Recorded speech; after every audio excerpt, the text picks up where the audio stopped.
How much time do I need to recover from a full marathon? A full marathon is one which is 42.2 kilometers long or 26.2 miles long. So, how much time do I require? I'm going to address this very important question. We all battle with it.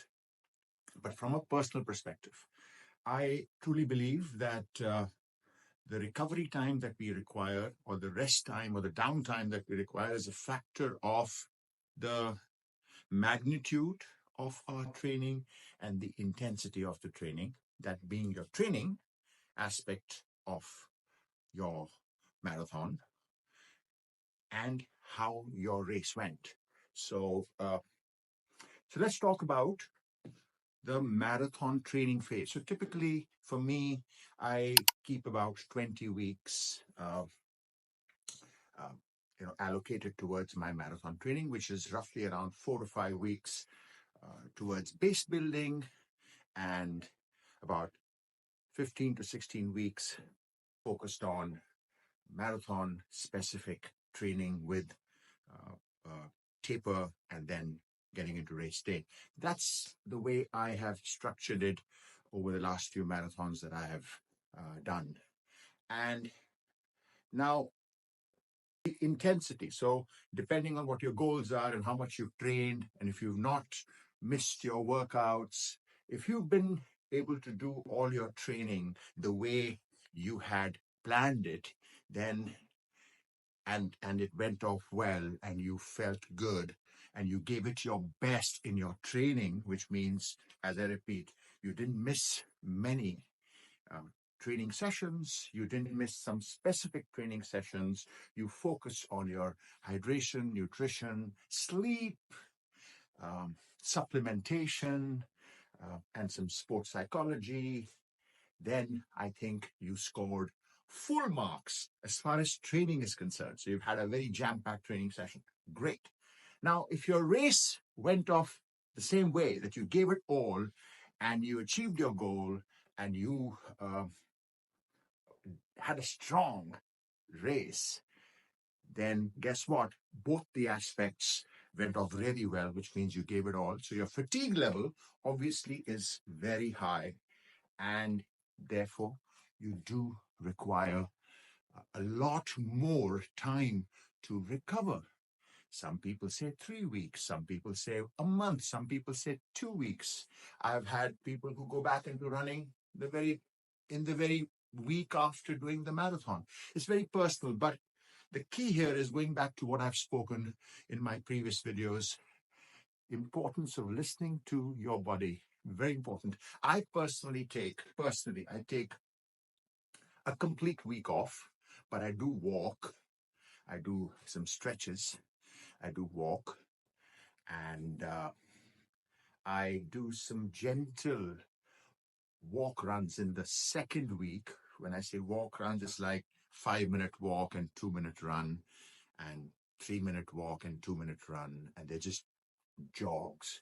But again, you are just opening very, very, very, very gradually. But I do focus on stretching, and I do focus on putting all the minerals back that you've lost in the course of your 20 odd weeks.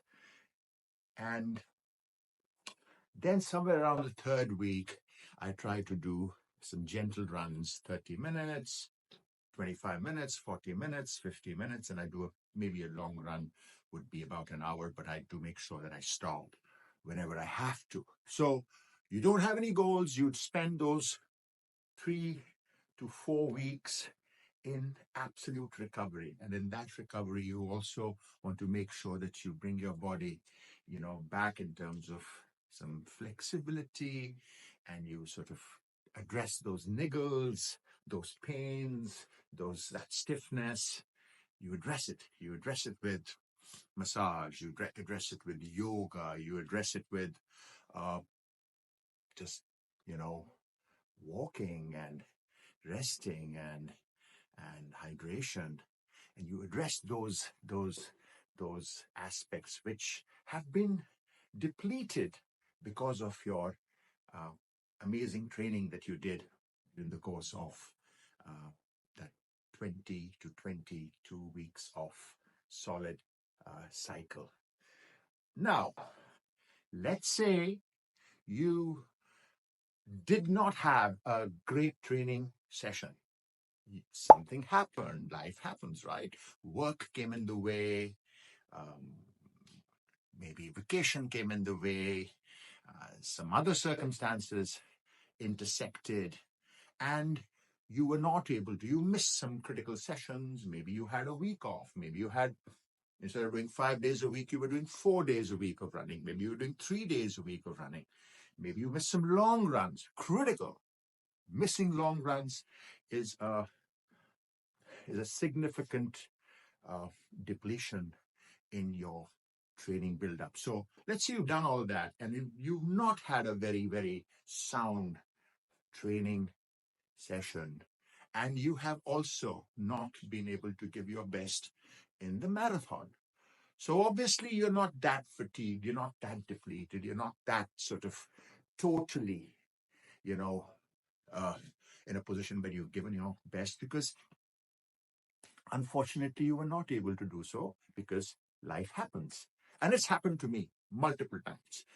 So what do you do then? You probably will have a different approach to your um, your recovery. Again, you have to listen to your body. That's the first rule of thumb.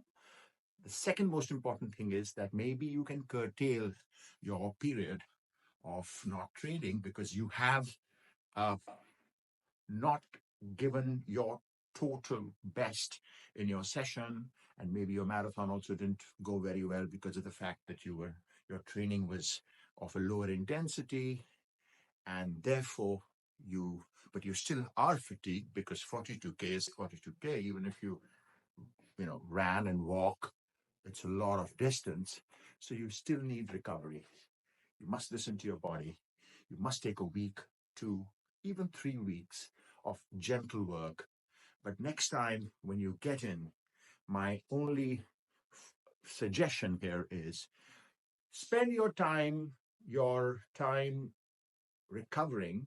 As you're recovering, spend some time in introspecting and seeing what are the things that you could do to improve your training focus in the next training session. So whatever your goals are, if you're running a full marathon in about a year or whatever, and if that build-up is going to start, say, 20 weeks before, then please focus on the things that you need to address to ensure that you don't get distractions coming your way during that time, and you're able to manage a lot of those sort of unprecedented events in a manner that your training is not affected. I'm not saying that those events may not happen, they will happen, but someone told me that the best way to uh, you know train is to train early in the morning and get it done with.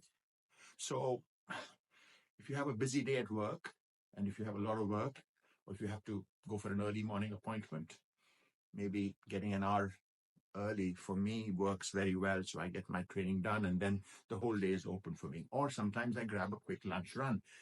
So again, the point that I'm trying to make here is that training for any endurance sport or any sport is not just physical, it's mental, and it's a factor of scale and intensity, and how the actual race sort of unfolded itself. So if all that worked out really well and you've been solid in your training, solid in your run, of course you're tired, you need more recovery.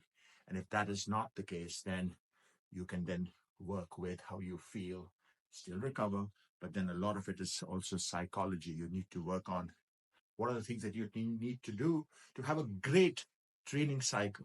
So on this note, all I want to say here is I want to thank you for all your support. And I'm going to be talking a lot more about fitness, about endurance, about fortitude, about discipline, about perseverance, uh, you know, mindfulness, uh, and well-being in totality. Therefore, please leave your comments. Please like and subscribe and support my channel, my work, because at the end of the day, it's going to only give you a lot more than what it has given till today. Thank you, and looking forward to connecting with you soon. Bye bye.